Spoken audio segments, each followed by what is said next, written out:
Hello, beautiful homemakers. We are continuing with pamphlet 6. The title of the chapter is Making Men Notice You, and this subsection is called Stratagems That Win the Notice of Men. Nearly every one of the exercises in Chapter 7 is adapted to the purpose of attracting attention.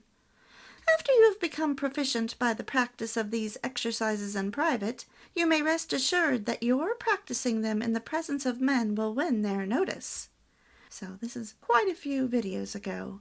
Exercises number 1, 2, 3, 4, 5, 6, 9, 10, 11, 13, and 14 can all be used, together with innumerable modifications, for the purpose of arousing the dawn of interest. Chapter 8, indeed, was designed to give you a manner that would attract attention without any conscious effort on your part.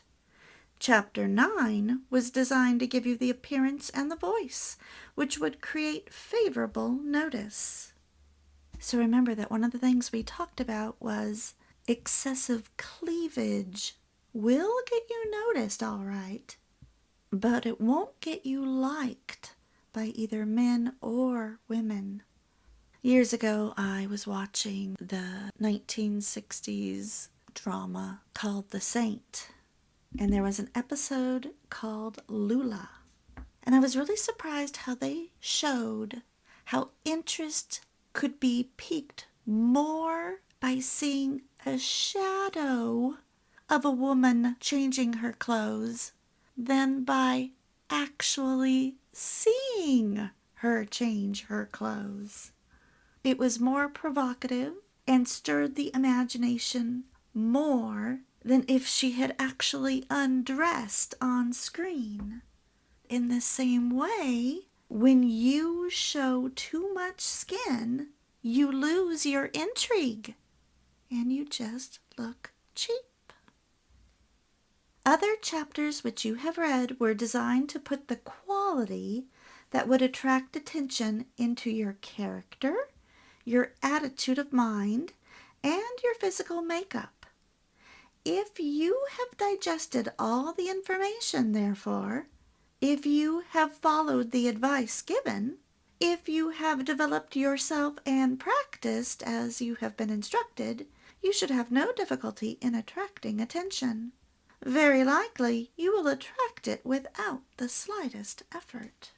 Now, because I let myself finally do these actual natural things that we have discussed for over a year now in this book, these things that I was taught not to do in high school and in college and through magazines, I attracted far more attention than my looks alone would have garnered. And I never knew why until I turned 50. And then all of the pieces fell into place when I read these pamphlets, and at the same time I had watched a video where a man was explaining what is wrong with American women and why men are going to other countries to find wives. He said that he and his brothers had yet to meet a woman who just wanted to stay home and raise children without a career. He said that he thought they didn't even exist. Of course they do. And I often hear women saying, oh, men don't want that anymore. I don't think that's true, even though it is harder to make ends meet. But every generation has said that. It's so hard to make ends meet. Every generation. I love to read personal writings, autobiographies. The older, the better. And they all say the same thing. But today, our schools and our movies and our media, our magazines, they all teach women to subjugate their maternal and womanly feelings. We never see homemakers as role models anymore. The only successful women shown to us are in business. Now, this man's video, a woman friend of his had asked him why the ultra-feminine women were all complaining about their nails being broken and didn't want to go camping and just were ultra feminine, why they never lack for dates. And so he did this video. If I can find it, I'll link it on my website. And I think it was called How to Catch a Man. Don't be a feminist. But he was saying, we don't expect these types of women to go on camping trips. Yeah, some men do want that in a wife. Some men just say, if I want to go camping, I'll go with my buddies. But masculine men are drawn to ultra feminine women. And so we need to play up our femininity. Feminine dress, quiet mannerisms, a soft voice, not being brash and loud, not cursing or cussing, not bad-mouthing people or gossiping, having a pleasant and joyful attitude, not a scowl and a bad attitude, expecting the worst, but always expecting the best, while being prudent and preparing for trouble, being delicate in your walk, not stomping about, and most important, having a worthy moral character. We live in a time where many people have amoral or immoral characters. And when you follow Jesus, you have to live a life that aligns with the Holy Scriptures, and thus you will have a worthy character, which is extremely appealing to the majority of people. Let's continue.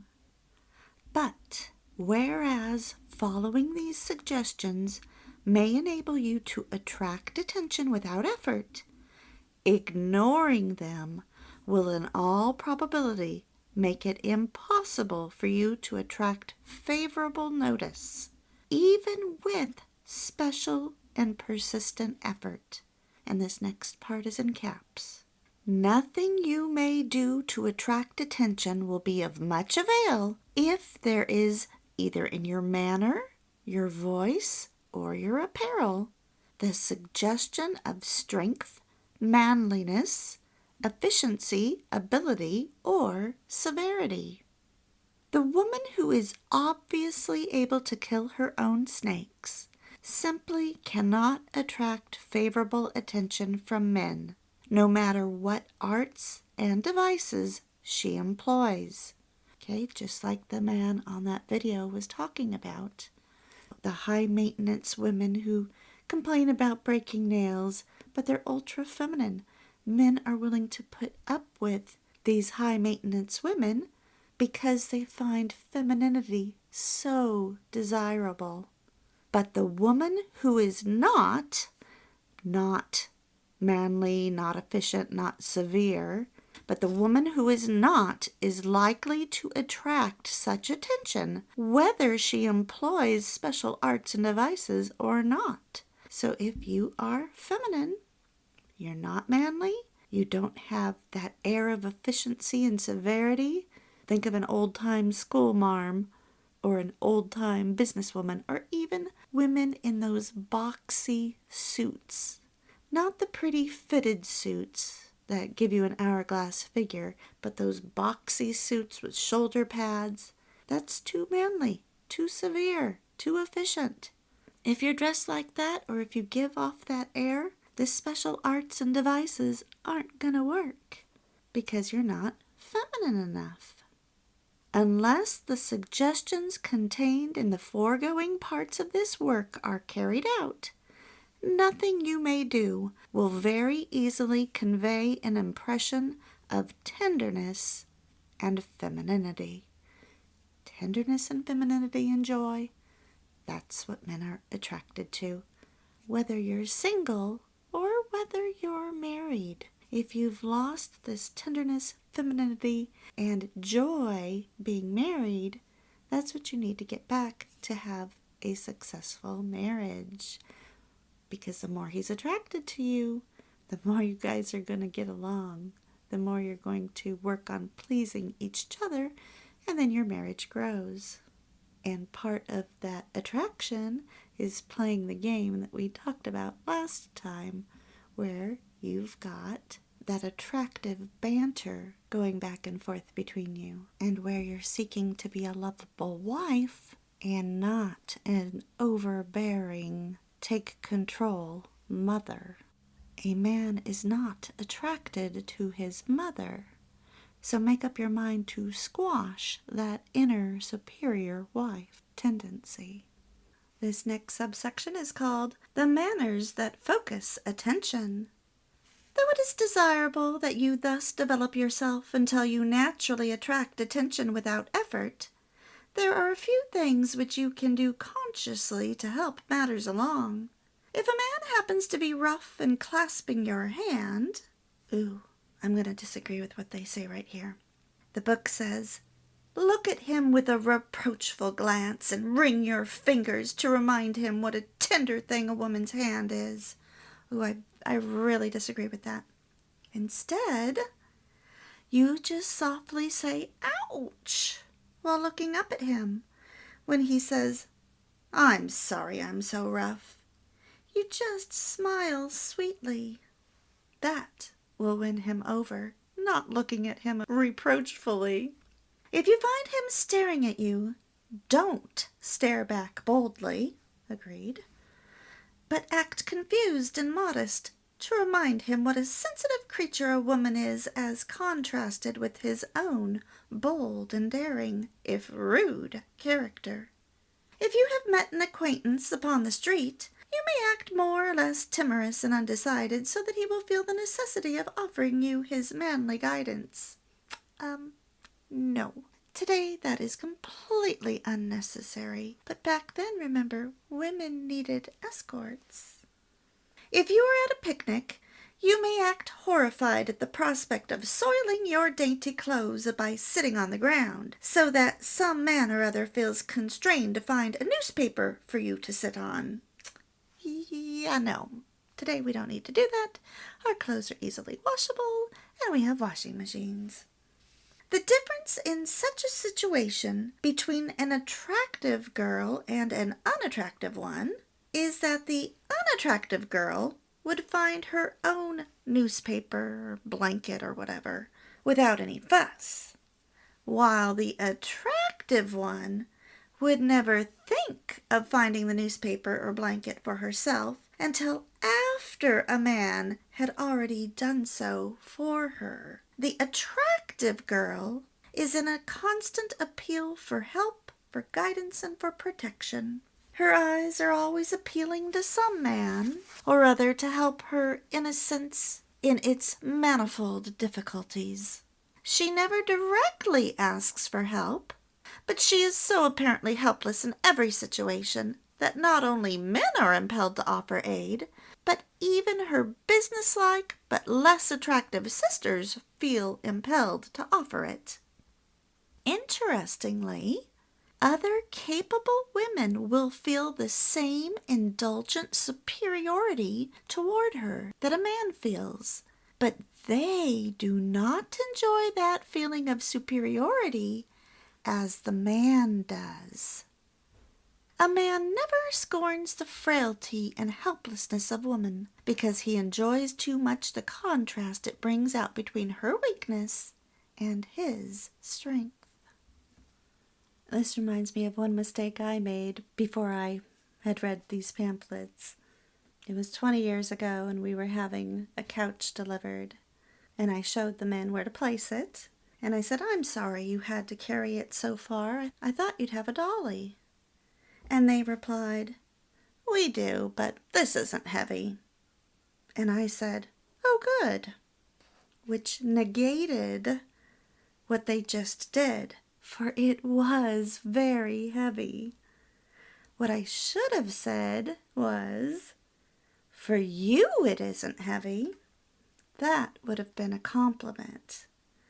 So now I know to always compliment delivery men, as I've talked about in prior videos, as well as the men who take the donations out of the trunk of my car. It's so easy to pay compliments. Just get into the habit of doing it, And you'll find that everywhere you go, especially if it's a repeat visit, the men will look very forward to seeing you because you're so pleasant, cheerful, joyful, thankful, and you give them compliments. And this goes for men and women.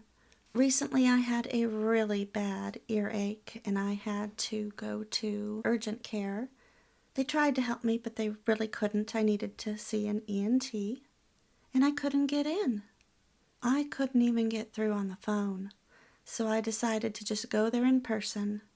The man behind the counter said, "Our next appointment is in a month, or 6 weeks or something." I said, "You're kidding me. I am in so much pain. I can go back to urgent care," but they couldn't help me. But I had the peace of God on me. I was calm, even though I was in pain. And I said, "Don't you have slots for emergencies?" And he said, "Yeah, I do, but the next available one is next Tuesday." And I said, "Okay, I understand. I'll go back to the emergency room." Well, just then, the doctor was in the hallway. I did not notice.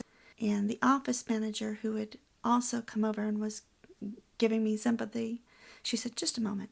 And she went and she came back and she said, "He'll see you right now." And I really feel that it was because I was so calm and pleasant, even though I was in pain. And when she said that, I burst into tears. I was so grateful to be helped. I had to wait, another 10 or 15 minutes. And then they called me through, and of course I was thankful to the doctor. And he was saying, "Oh, wow, you have a really bad infection." Immediately with the medicine, the next day I was feeling better, and it made me realize just how sick I had been. It was to go back the next week, and I did. And then I thought, I'm going to write them a thank you note. I wrote a special note to the doctor, and I wrote another note to the staff. When I burst into tears, the man came over and handed me Kleenex and a bottle of water. So I wrote them a note saying, it's the little things when you care for others. I so appreciate what you did. The Kleenex, the water, the words of sympathy when you didn't think you'd be able to get me in to see the doctor. The 3-year-old in me had wanted to throw a tantrum, stomp my feet and tell them how lousy everything was. But luckily, I didn't do that. I put myself in their shoes, and I could see sympathy on their faces, and I just said, "Okay, I understand. I will make do. I'll do the best." And because of my positive attitude, I believe when the doctor heard me, he was like, I'll see her. Well, my sending him thank you notes when I went to see him for the 3rd time and still hadn't completely healed, he thanked me for the thank you note, as did everyone. The staff was hugging me, and the doctor said, "It's so nice to have a grateful patient." He said it really meant a lot that you wrote that thank you note. And from then on, everybody in that office greeted me by name when I walked in, said, "Don't bother to sit down, Janine. We're going to get to you next." The doctor complimented me, told me I looked lovely, and then everyone said that they were glad I was healed, but they were sorry they weren't going to be seeing me again. It doesn't take that much more effort to be pleasant and thankful. Make someone's day by writing them a thank you note, letting them know how you feel, that you are grateful for that extra attention they gave to you. Okay, remember that the subsection we just read was called the manners that focus attention. And that last sentence read, "A man never scorns the frailty and helplessness of woman because he enjoys too much the contrast it brings out between her weakness and his strength." And that goes right back to playing the game.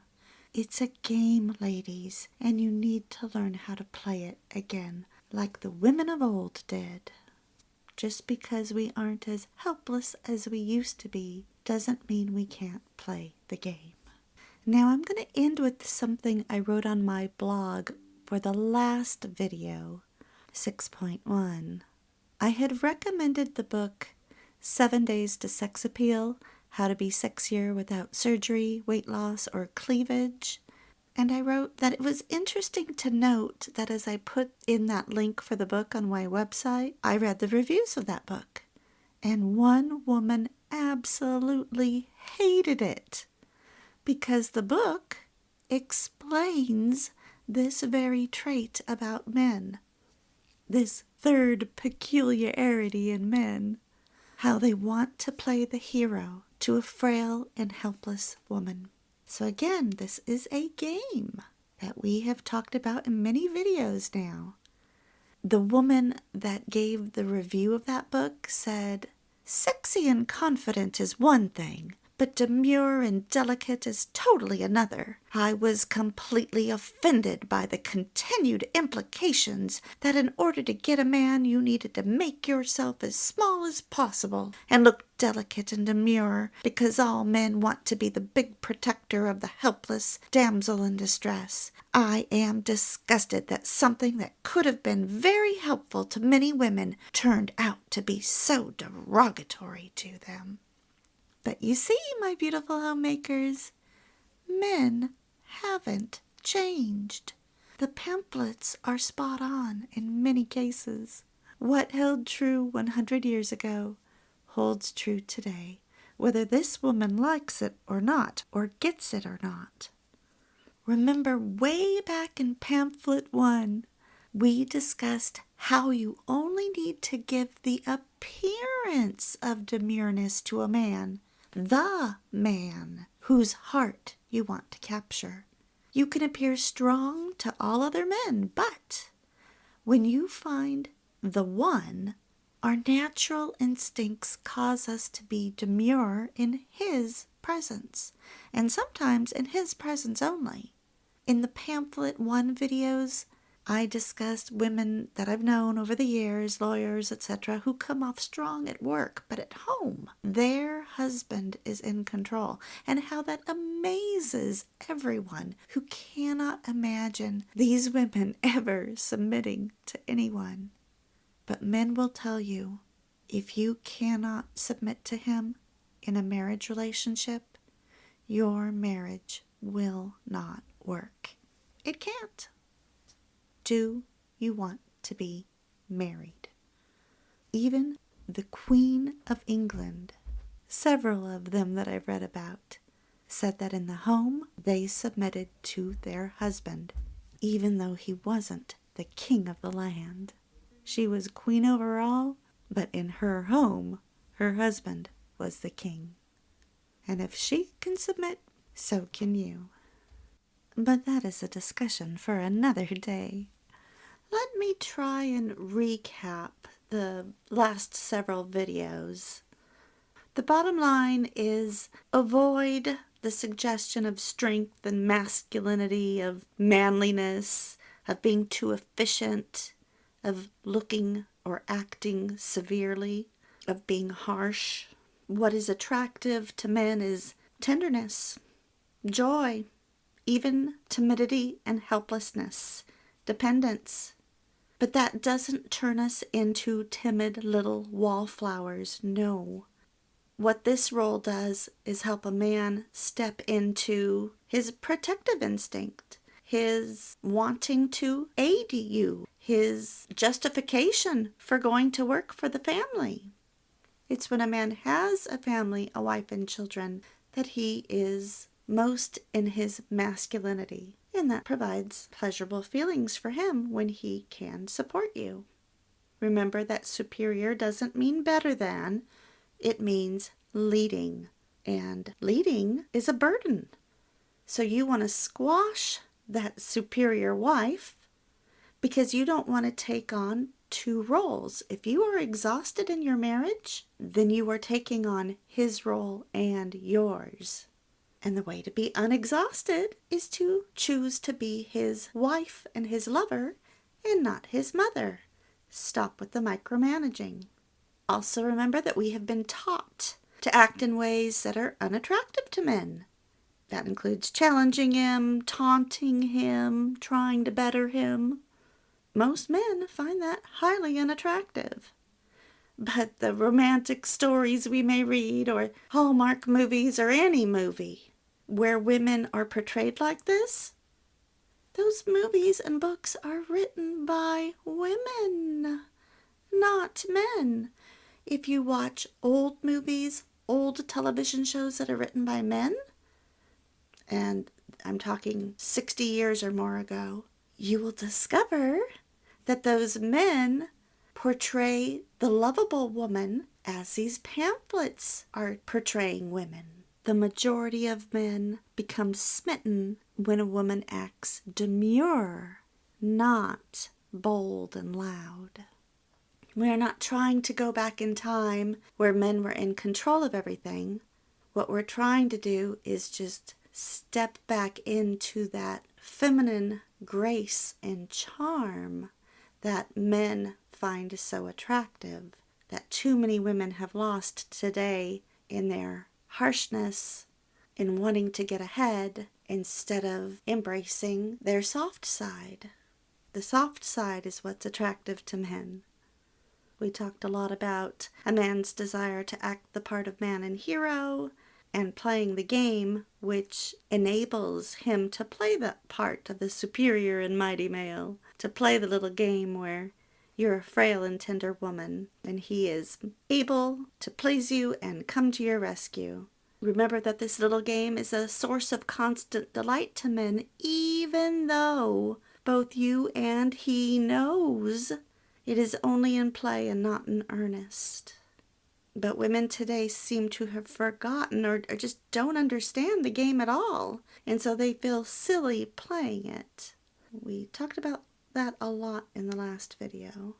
But if you do start playing the game with your husband, I think you'll find that it will fascinate him. Even if he has trouble playing along, it will stick in his mind, and he will probably bring it up later.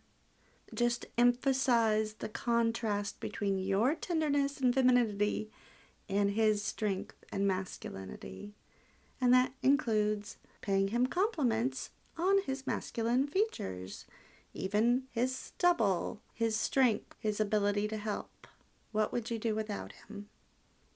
Intimate that you're dependent upon his bravery, his strength, his power, his generosity. It may sound silly as I'm describing it, but it will bring more playfulness and joy and closeness to you in your marriage if you start playing it. And just remember to quash that superior wife tendency of stopping that urge to micromanage him in everything he does and says and dresses, and just say, I don't know, what do you think? I trust you. Let's do it your way. Whatever you want. I'll be happy with what you choose. Relinquish control, and you'll become much more attractive to him. Choose to be the lover, not the mother. So may God bless you as you learn to be the wife your husband needs. Bye.